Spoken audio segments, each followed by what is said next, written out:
Hey, Erick Gause here, the Underground King. You don't even have to go far to find investment properties. I'm here in the neighborhood looking at some investment properties for some family members, and follow me. A couple houses away, this is what we find. Tall grass. Come on up here. On this particular property, you got weeds growing inside the porch. The pool is greener than the grass. That's an early sign that we got an issue here. So let's go around front and see what we can find out. So go ahead and let's follow me. Now, here's some tips. When you're looking for some properties, everybody will always tell you looking for the tall grass. That doesn't necessarily mean the property's available. It could just be a dirt bag that doesn't like the mow's grass. So let's go around front. Make sure this is a vacant house. Here's a couple tips. Here's an early sign, a way to find if it's vacant. This is Florida, and the air conditioner's not on. That's one way. Second way of seeing if a house is vacant. This is the electric meter.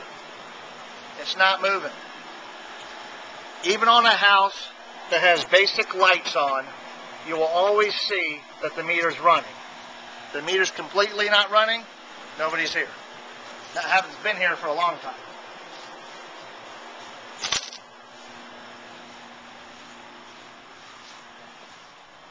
Okay? Well, we have a car here, so this is either a neighbor parking the car here, or somebody does live here, but we'll go ahead and see.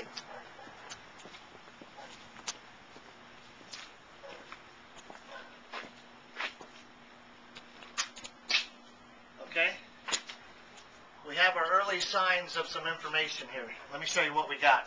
If you look at the door, you've got a couple lock boxes here. Based on the lock boxes, it tells me right away that a company's been out here from a real estate owned company called an REO company, and this is going to be a bank foreclosure. You can easily tell by the lock boxes.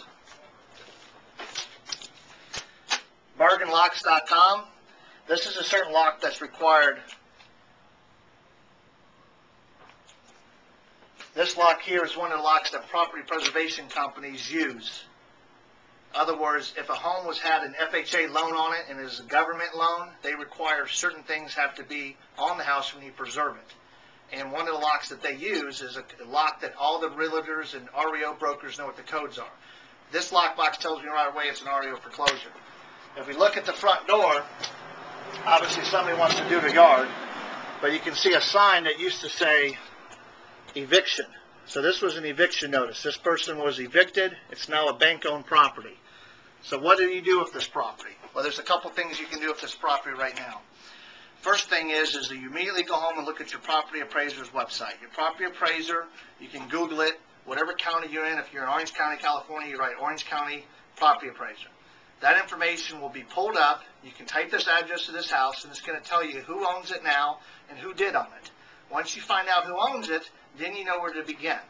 If it's a large bank like Bank of America and something like that, they're going to have an REO realtor. We've already told you that it's going to be, it's a real estate owned property right now, and what's going to happen is it's going to be listed by that realtor. That doesn't mean that there's no deal here. There's no for sale sign out front. So this is in early stages of an REO. Banks right now in the current market, they're more apt to take an offer straight from an investor without even dealing with a broker. The key is knowing who to contact at the banks. That's going to be chapter 2. The first thing what we learned today was no matter where you are or what you're doing, you can always find properties. I'm out looking at some houses to buy for some family members on a lake, and 2 doors down, there's a house. They're everywhere, every city, every state. Till next time, real people, real investing.